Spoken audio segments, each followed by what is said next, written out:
introduction. One, captured her first major championship, two in 1992, and coupled with her amazing legacy as an on-course analyst, I think is a lock for the next World Golf Hall of Fame class. They go on that.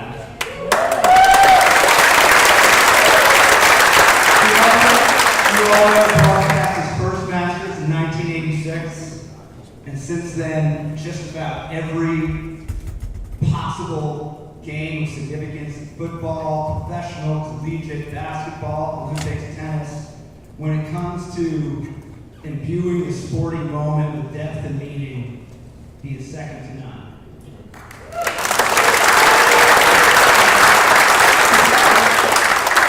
You guys are the voice of golf. When you speak, the world hushes and listens. And Jim Nantz, Dottie Pepper, pros when it comes to saying the exact right thing, the exact right time, under the pressure of live TV and the tyranny of ticking seconds.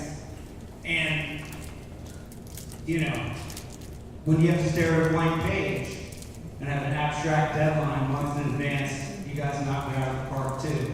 And that is, as the editor of Golf Digest, that's my little connection to both of you, is that you've written for us. And did anyone play in the outing on Monday at Saratoga National here? Incredible day, incredible weather, got to see Dottie give a nice clinic with Billy Harmon. And in the gift bag, there was that past issue of Golf Digest cover story written by Dottie of Rory McIlroy's Grand Slam. Only person inside the ropes to witness that history being made. And then the other stories in there was by Jim, of course shaped by Father and Sons, about the Jones architects. And both stories, in a way, but their own way, are about the wisdom and perspective that comes through aging. And Jim obviously been writing for Golf Digest long before I became editor. The last few years, the rubric, what we call the little thing in the top left-hand corner, has been the view from Pebble Beach, a reference to your home in California. And I would just like to say, with Dottie here, a hometown hero, living where she learned how to play the game.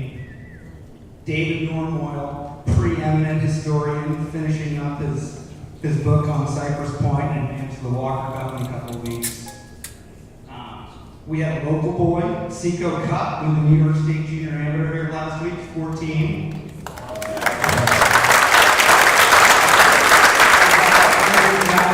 Golf Academy, churning out top juniors and collegians, and plus whatever it is I have. The view from Saratoga is pretty good too. Yes, it is. There's no denying. Thank you for that introduction. Pleasure to be a part of your team at Golf Digest. I treasure that relationship. I treasure being here and having a chance to talk a little bit about this incredible Saratoga Senior Center and what Lois, the staff, and so many amazing volunteers have done in this community. It's what America's done. And I don't have a microphone that's going to work full time. No, listen, thank you, Dottie. You are just such a shining star in my life. We just finished our golf season at CBS at Greensboro a couple of weeks ago. We said goodbye to our running mate, Ian Baker Finch, after a long partnership with him spanning 2 decades. But I just treasure the chance to work with you. And I have this habit when I'm at my home in Pebble Beach, jumping in my golf cart and taking my kids out to the halfway house on the 10th tee called Nevis. And along the way, for whatever reason, I feel compelled to do it. Most of the time, I'm being encouraged by the caddies to come over. I stop with random groups and start calling for golf shots. So what do you do when you're home? You call off. Let's go back out here to the 8th now. Danny Williams. It's a 6-under par trying to hold off Scotty Scheffler. Shank it but you can't tell with a little viewfinder. So, well, this looks really good. Dottie, where is that? So I reference Dottie in like every single one of my little clips. Oh, Dottie. Can we find that one? Tony Romo, my football partner, not Trevor Illman, who sits next to me at 18 with great distinction, is always Dottie. It always gets back to Dottie. So I'm happy to be in your hometown. The view from Saratoga is very strong.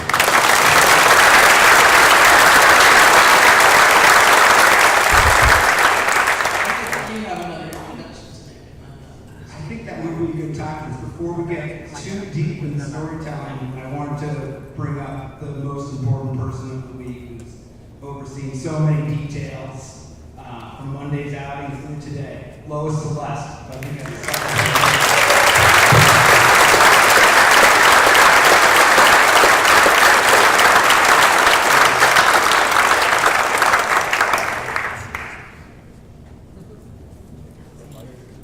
We'll be back after this word.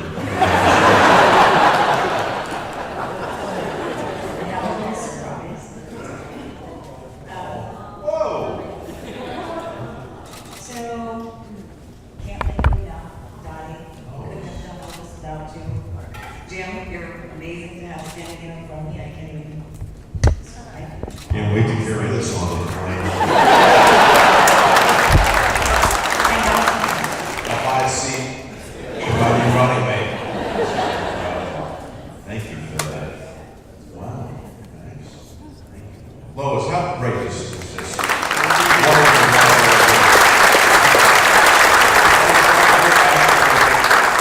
Have this very prominently displayed. Very prominently displayed. Hang my bath towels right here. But no, that is gorgeous. That beats all. I've never seen anything quite like that before for my own purposes. Very cool. Man of the year, what did I do to earn that? We're talking aging, right? Thank you. So, Yeah. I want to thank all of you for coming as well. It's our 70th anniversary year, and part of the celebrations was to bring some celebrities so that we can raise some awareness of aging issues, and some of you that wouldn't normally come into the senior center or know what we do. It's really, really important that we combat isolation for seniors and the services we provide. We have the Alzheimer's Association sitting here as well, and we partner with them because it's a big deal. You got behind and championed that, and so we wanted to do something here special this year. I love golf and sports and stuff like that stuff, but I also love Alzheimer's, and Dottie helped make this happen, and thank you for coming. And yeah, man of the year, anybody who champions these issues deserves to be recognized.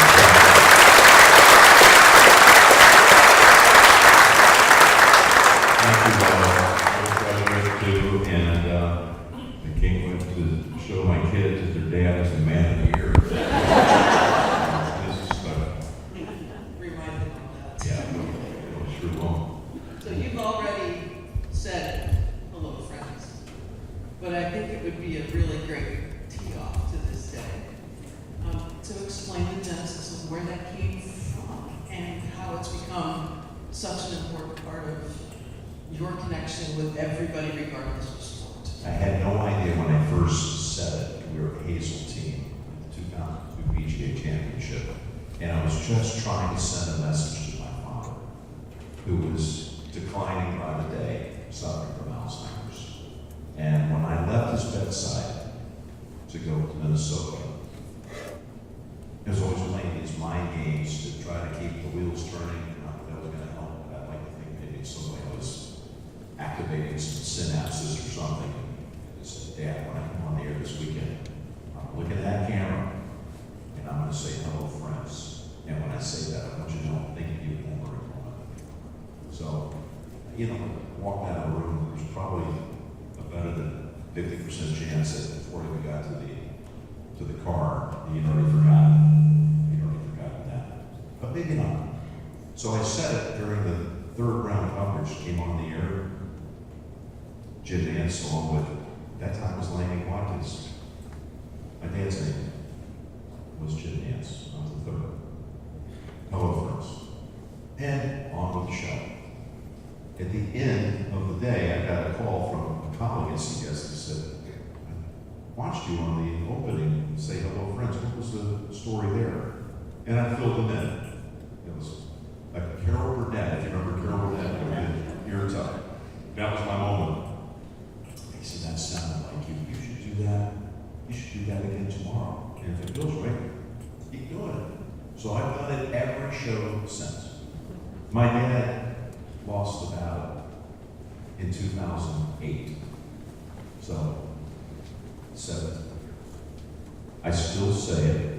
And for that flicker of a second, when you look into that lens, like that camera, there is no feedback coming in return. You look into just a dark hole. Not even able to grasp it on the other side of it are millions of people. I don't want to think about it. To get the words out, that was the case. It could be at a Super Bowl, for example. We had the most watched television show in American history. 203 million people were on the other side of that lens. But I opened up that show, Hello Friends, Jim and it calms me.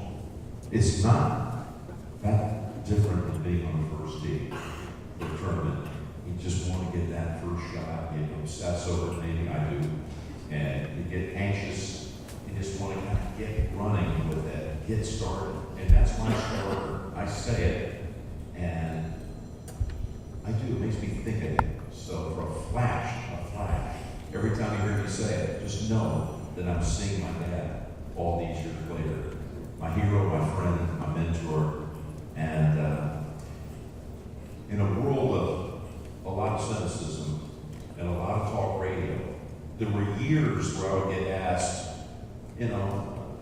maybe once a month, hey, we hear that line, what's the story with Hello Friends, It sounds a little cheesy to me, and of course I'll set up straight. They'll crawl under the table.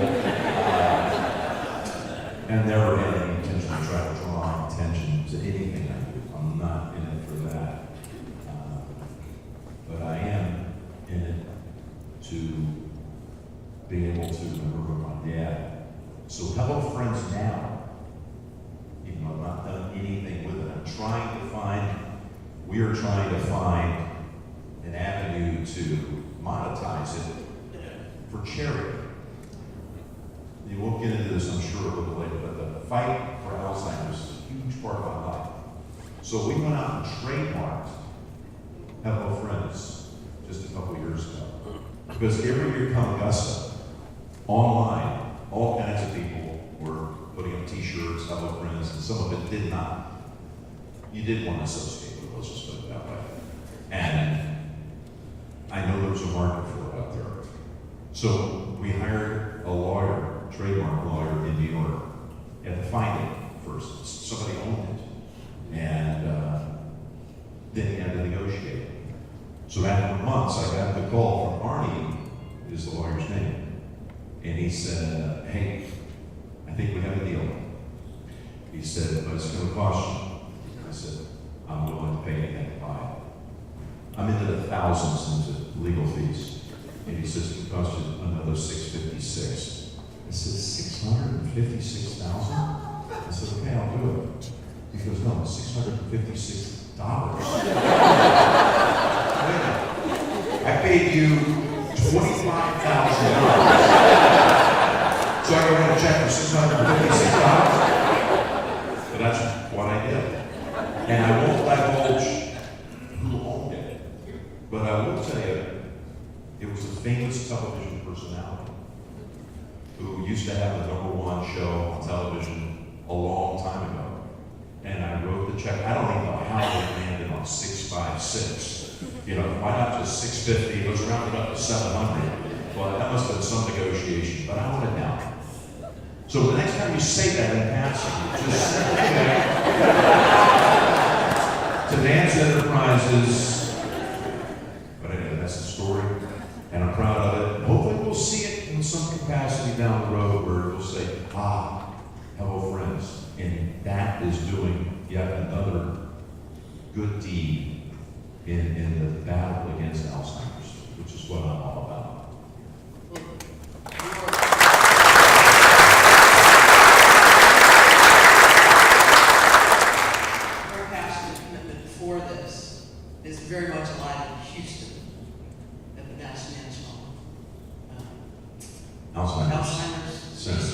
Yeah, thank you. kind of fill people in a little bit about what's cutting edge, what's happening There's a now. lot of good things happening. So the NNAC, acronym for Nantz National Alzheimer Center, is in Houston. I wrote a book about my father, I forgot to mention that, called Always by My Side.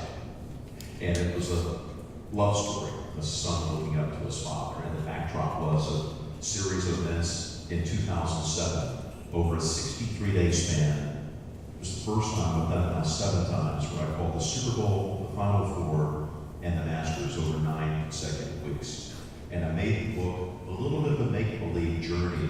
My father being with me, even though he wasn't, he was incapacitated, and deep in the throes of the disease and not much longer to live. But I found my father through the goodness of others, through generous acts of people like luncheon, the coach of the Colts who won the Super Bowl that fall during that window.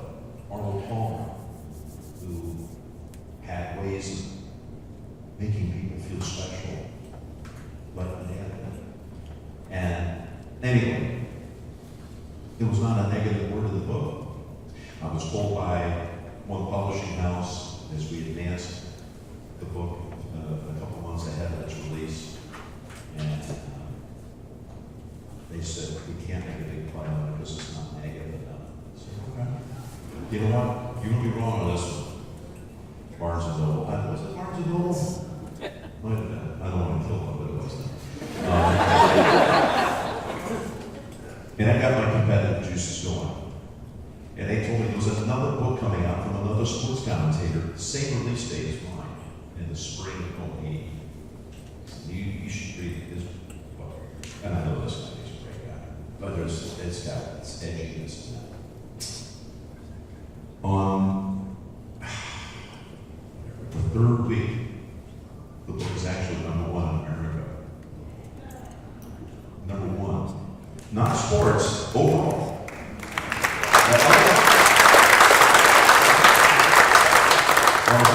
The bestseller list that week was number 3,330. So you know what? Despite what people think, goodness does sell. People want to hear stories that inspire them. And that's what I try to do. When the book finished, it's run in a long run on the New York Times bestseller list. I knew I needed to do something more than just go back to sitting in the best seat in the house every week covering the great championships of American sport. I needed to roll up the sleeves even more. And I collaborated with Houston Methodist Hospital. They didn't have an Alzheimer's program at that point. And they're huge in the Texas Medical Center, right there with the Baby Heart Institute and in Anderson. I want to build an art in the Anderson. So I took right off the bat, it took 100% of every penny we made on the book and handed it off to them and told them this is going to be a dedication to the real Jim Nantz. And I want us to be cutting edge. I want us to be taking chances. I want to find a way to discover treatments and ultimately a cure. And I'm not selling for anything less. My goal at that point, other than trying to be the best family man, father, and all of that, was to defeat the opponent that defeated my dad before I take my last breath. And I'm here to tell you, I saw another story today. We get updated weekly, if not several times a week. There is such a rush of positive energy and momentum in the fight against Alzheimer's. It's remarkable. The last 3 years has been a rocket ship. Things are happening. It was an endless journey to nowhere, the research. And I'm not saying it's all happening in the Nantz. This is a collaborative thing. UCSF out in California, Mass General, other places around the world. And I know we're on that very short list of the most important research institutes in the world. And it's collaborative, thankfully. So we're not wasting money over here researching the same thing that they're researching on the other side of the country. But things are happening. There are therapeutics now in the last 2 years, lecanemab, donanemab. There's bioimaging. There's ways to erase the plaque in people's brains after a scan, that if you feel you might be predisposed to one day be fighting the disease, you can go in and at least have it benchmark of where you are, what's going on in your head. There is practice. They can actually wash it away with a therapeutic. It's just now ending a hugely successful trial that's going to get rushed through the FDA. So when we started and opened the Nantz Center, January 19, 2011, I was told by our team, we started to put a research team, and I'm like a GM. I'm out trying to find the next great scientist, bring in a new student. And that's, we're selling hope. I told, we're going to sell hope. We're going to sell real hope, not false hope. And now here we are 14 years later, and it's just great to see that the world is in a much better place. I don't know how many people here had a family member afflicted with it, or you might feel you might be predisposed genetically, whatever. Just go online, read. If you want to go to the Nantz Center, it's the nantzsprings.org is our website. But we're going to win. We're going to defeat this. It's coming.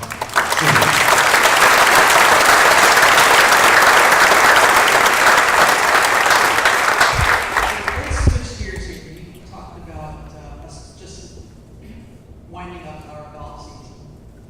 And we have a room full of, let's see, Patriots, Buffalo Bills fans, Jets, Giants. How do you flip that switch so quick? Going from 20 events on PGA Tour, 2 major championships, the density of our schedule, and all of a sudden, it's the NFL season. It's the fan, I think. It's that if I wasn't a broadcaster, I'd be watching these same events that I count blessings for having to be at these events. This is the childhood dream. People say that all the time. I've got testimonials from family and friends. Family will tell you when I was 11 years old, I would make these crazy declarations and someday I was going to work for CBS. Not NBC or ABC, not because I didn't respect it. CBS had this little event called The Masters. A tradition unlike any other.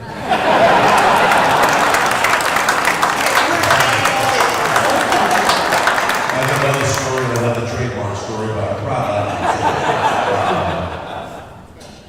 I really had my eye on the eye. And I love the way Pat Summerall broadcast the NFL. And I just daydreamed and pretended I wanted to be one of those voices. I didn't want to be on television. I didn't care about that 1 minute cut to the booth and you're on camera. I like now because I can say all the friends on camera, but other than that, they didn't put this on camera. I'm really happy about that. I obsessed over it. Strong word, obsessed. Probably not good to be obsessive, but I did. I could not go to bed without thinking about one day how I wanted to wear it. See those plays from one day. Fast forward, I go to Houston. Masquerade as a member of the Houston golf team. I about to be on the golf team. If you saw my game today, you would really think I'm not telling you the truth. But I was. I did letter. But I roomed with 3 future PGA Tour professionals, one of whom we're all still very tight. One of whom I got to present to the World Golf Hall of Fame, where you'll be joining. Great jacket. And Fred Couples. We roomed together starting as young kids at the University of Houston. First day we showed up at school, Dave Williams was the coach. Max knows this. Houston had the winningest athletic program in the history of NCAA Division I sports. 16 national championships in 30 years. I did not contribute to the cause. I won 16. First day, we're sitting in a room in a semicircle. There's 7 freshmen coming in, the next crop. They're coming off of winning a national title. With David Sheehy, Keith Burgess, Ed Fiore, who just passed away. He said, boys, you don't know each other. You're coming from different parts of the country. I have you all here for a reason. But all I want to know right now is so we get to know one another. Stand up and tell us your name, where you're from, and what do you want to do with your life. That's it. Name, rank, ranked serial number. Jimmy, you're first. I stood up and said, I'm Jim Nantz. I go to high school in New Jersey, Colston, New Jersey. Yeah, hey. There's a lot of old town, you can all cut. And I said, one day I want to work for CBS because I want to work.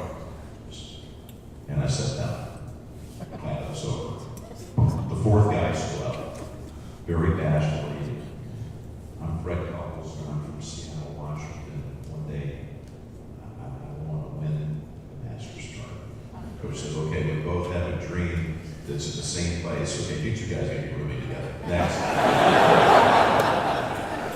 as silly as it sounds, we used to practice the green jacket ceremony. We weren't going to parties.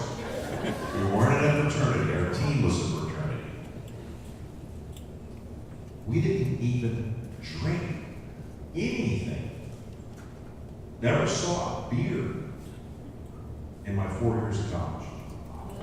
Much less anything down that road. Smoking any, none. We were good kids, gold-minded. This was not an every night occurrence, but on occasion, he'd sit across from me, and I would sell him on the fact this is going to happen one day. So this is why we might as well start practicing. It would help me learn how to do this. And you need some, obviously, you need some help on how to answer these questions. So he'd sit across from me, and we would play act. I'm the big shot guy from CBS, hosting the green jacket ceremony. He just won the tournament. We did that. Not once. We did this. Fast forward to April 12th, 1992. Fred won the Masters. I was sitting across from him to give him a green jacket because I came to grow.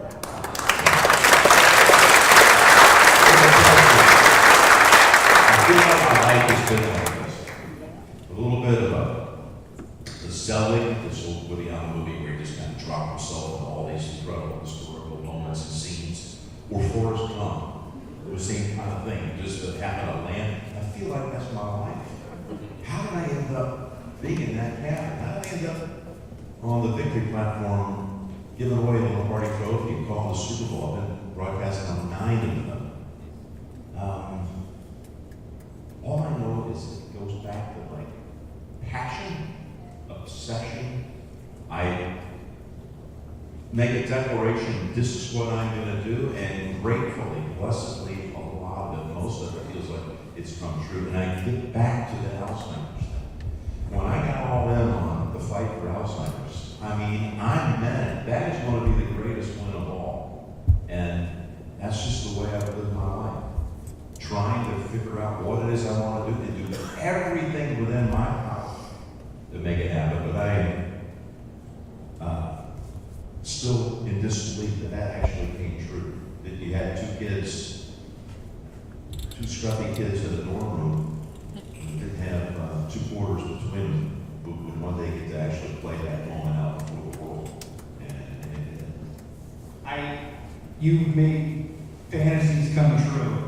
And I bring this up as another fantasy planet which can't possibly come true. But Dottie brought up football. One of my favorite columns you've ever written was your all PGA Tour football team.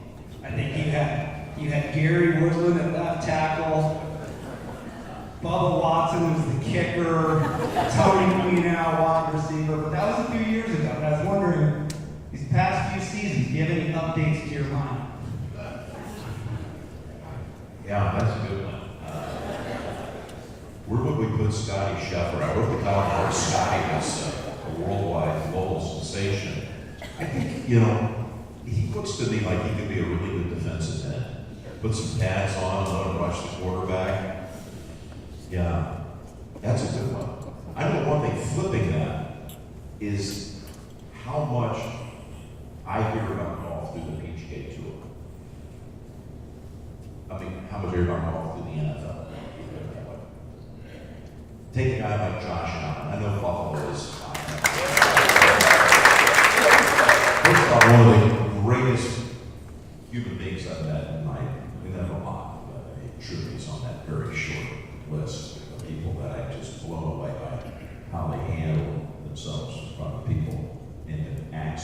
because they do. John Shannon was on that Arnold Palmer list. I would clear that list, the Arnold Palmer list. He set the standard. Who's on it? Who realizes that they have been given a gift in their life and they're going to maximize it and make everybody in their universe feel like they're in on it, that they've got their fingerprints. Everybody at Josh's family, they're all in on it. His sister, his brother, Chase, his mom, and dad come out from California every game. The community, he makes everybody in Buffalo feel special. Never turns anyone away. And that's what, when I'm covering events, I'm not into numbers. Even though sometimes you have to deal with it. 1st and 10, by the way, Josh just went over 300 yards with that completion. Little here, you're 2nd down and 6, and Anna. I'm into the story of the people. I like to find out what's in their heart. Why is this moment, why is this game, what is it about them? Why should we root for them? I'm not a scoop guy. I'll leave the scoops to the guys in the studio. I'm not trying to dig any dirt. I don't want to know. I want to find the good side of people and cover a game. We're covering a game, not issues and answers. We're covering a game. 20 seconds after one tackle, we're on to the next snap. So whether I'm on tour, as Dottie knows, we know all these players. Like you do. We travel with them and their families. We know their wives and their kids. We know their whole story. It's all cataloged in our heads. I don't even have to have a note in front of me. I let my heart speak. I don't call it off. Now football, got big shot boards and all the like, but it's never ending for me, the pursuit of trying to tell the story of the people that you meet. I'm still trying to roster some of your, back to your original question. We got a Ryder Cup coming up here, competition. I got to put Keegan somewhere on my football team. He's a big Patriots fan, so he would be flying for the Patriots. And Keegan's a pretty good sized guy. He's going to be on the cover, by the way, of the next Golf Digest issue. This is coming out this week. And I think I put Captain Keegan somewhere back. He's a selfless guy. So and I think he's got a little toughness in him, too. I think he'd be a good safety. Now, the other captain, Luke Donald, he's not a big guy. So either have to play as like a 3rd down back or a punter.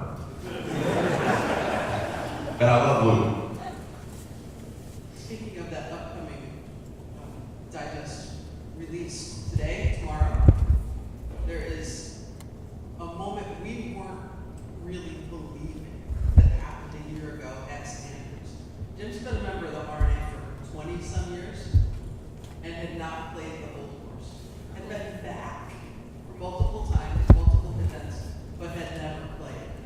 And it's turning into, you gotta get this. You gotta get this edition because Jim shares his story. What did it take for you to get it done on time? I guess is my first question. You're this one. Yes. Easy. It was not as big a procrastination as others. Jaime Diaz won't mention any names. But such an amazing story to think that you've never played the Old, and when you did, and I read it, Dottie was there. Dottie was there. Her husband David was playing in the group. David's father was caddying for his son. Dottie was there, cheering us on. I was a videographer of the day. It was amazing. I'm so nervous on that first tee, standing on number 1, thinking of all the players that had come before me. And the round ended, and we walked into the clubhouse. And there's a members pub, let's call it. And there's a receptionist there. And they check. Overseas member, whatever, Jim Nantz, a member here. Oh, yes, Mr. Nantz, we've been waiting for you. This is not even artistic liberties here. It's in the issue, in the column. He opened up the drawer, rummaged around in the back right of the drawer. He pulled out an envelope. Been wanting to give this to you for quite a while, and he handed it to me. We went back and sat down, ordered a pint, and opened it up. It was my RNA membership card from 2004. Oh, we've been expecting you. But I had been there actually a bucket list thing for me, by the way. Because I've done every sport that I feel reasonably qualified to call in the States. That doesn't include everything. I have not called a Major League Baseball game because I don't think I'd qualified to do it. There's so many great announcers out there that call baseball. Joe Davis, Joe Bond used to do it. I couldn't do it. Just don't have the rhythm, the flow, the left. You have the flow, so more like golf than you might think. But I just don't think I would be any good at it. You said tennis, cross-country skiing and speed skating, whatever it might be, polo, I've done all. So I would get asked, is there one thing you would like to do? And I said I would like to do the Open Championship. The British Open, as we talk about here. The Open, as it's called in the world, on the planet. That got back to the BBC, 09 maybe, and I got a call and was asked to be the foreign voice for the BBC. We didn't see it over here, but it plays all over through the UK and the rest of the world. And I got to call the Open. So I went back and did some Opens there, and were some of the other story courses as well, and back to RNA meetings. But I didn't know that there was an envelope waiting for me. I didn't was allowed to walk in there. So, I tried to be respectful, but that was a great day. And I shot 84, 38 going out, 46 against the wind coming up. And made your first birdie at 2. After I knocked it 3 feet at 1, and I slow played you guys, waiting for somebody to say, pick it up, that's good. So every time in my life I ever did an aim point, I did this. I'm not a big aim point fan. I did it walking. Come on, somebody just say, pick it up. Nobody did it. And of course, I didn't even hit the hole. Main par, but birdie 2. Yeah, I'll get you guys a card. Go through the rest of the night. I am going to share one hole for the 17th. The infamous road hole. And Jim was short right into, again, coming in was difficult. And if you've ever been to St. Andrews to play the golf course, you know that the jigger pin is just short and right of the 17th green. And the whispers had started from the time we got on the property that morning. And by the time we got around to 17, they were flowing out of the jigger to come see Jim Nantz. It was frightening. The flag is cut back left, probably the most difficult position there is, and he gets this pitch shot that chases past the flag. I mean, it thought about going in, and it ends up about 8 feet just long. And that last A little bit of red on that at the end. It did. So, of course, now everybody's, is he going to make the putt for par? Not only did he make the putt for par, he had his arm up like Nicholas. And the words went up. Little Jack Nicklaus brandishing the putter. Head turned total disdain for everybody else. Yeah, I made it. I played it out. I got to play it again a month ago. And of course, 17 again. So, what's the big deal? I played it twice. I think it's going to be a great show in the world, actually. So. What I take from the two of you, as we start to get to our close, is you all, like so many people in this pavilion, you have a lot of balls in the air. You juggle a lot of things. Max, what's the key? Kids, job, on the move. How do you do it? My attention is fine, I guess everyone just gets that much less. No, I don't know. I try to get up early. One thing that I pioneered here in Saratoga is something my friends and I call guilt-free golf, where this very nice superintendent at Saratoga Golf and Polo Club over here lets us tee off at 5:30 in the morning. It's like a concert with mowers and the superintendent, and we're done at 6:50, back by 7. I got my golf out of the way. 9? Just 9. And then the day progressed from there. I don't have that itch to scratch, and so I can devote to the rest of work and family. So that's one little hack. Other than that, it's just a mess. We're just trying to make it. Everybody, that's amazing. I think everybody probably feels that way. But there's a young lady over here, Melissa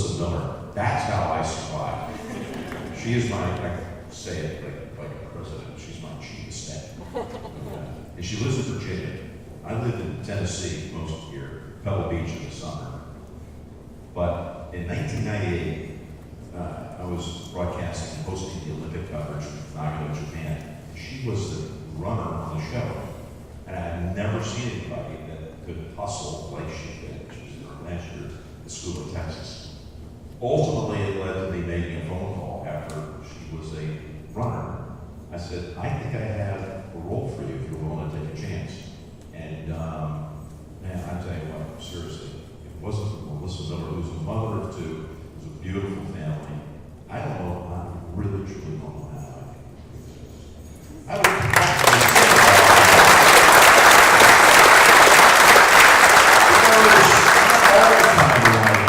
it's an AMC championship or a big event. She's there and she's here today because she believes in what we're doing here. The Saratoga Senior Center, I don't want to lose track of that. What Lois has done, what she has provided for your community. And I know there are a lot of people here who give it financially, give their time. I know about the volunteer system, how she has seeded this whole thing into the whole Saratoga area. It's beautiful. That is what, again, that is a life well lived. It is, I think, often overlooked what those later years are like. I'm going to get to those golden years. What's that going to be like? Fine and relaxed. It's not going to be as chaotic as it used to be. And reality is, it's not as golden or great as it should be in a lot of cases, right? It's tough. I'm saying this as I'm now 66 years old, and I'm still hoping to get another 10 or 12 years out of the career doing what I love. The little boy still lives inside of me, chasing that dream. There's not many places in this country. This reminds me of one in Augusta. I will say that the Saratoga Senior Center. I've seen a model like this one at a time. Think of this country. I go like all over to speak about Alzheimer's and try to raise awareness. What you have here with a leader like Lois, people she's helped get on board, it is a gift you can't quantify. So thank you for what you do, all of you that support this thing with your time, checking up on people, checking up on your fellow citizens and residents, making sure that their lives are staying on track and they feel important. They don't feel the loneliness that far too many seniors in this country feel. It's wonderful to know that when I think of Saratoga now, a lot of people say, well, I'll think about the track, and I know the incredible history here. I'm going to think about the community and what is happening at the Senior Center. That's what it's going to mean to me moving forward. It really is a city of 28,000. It's really big. It's been special. It's interwoven on so many levels. Thank you both. This was spectacular.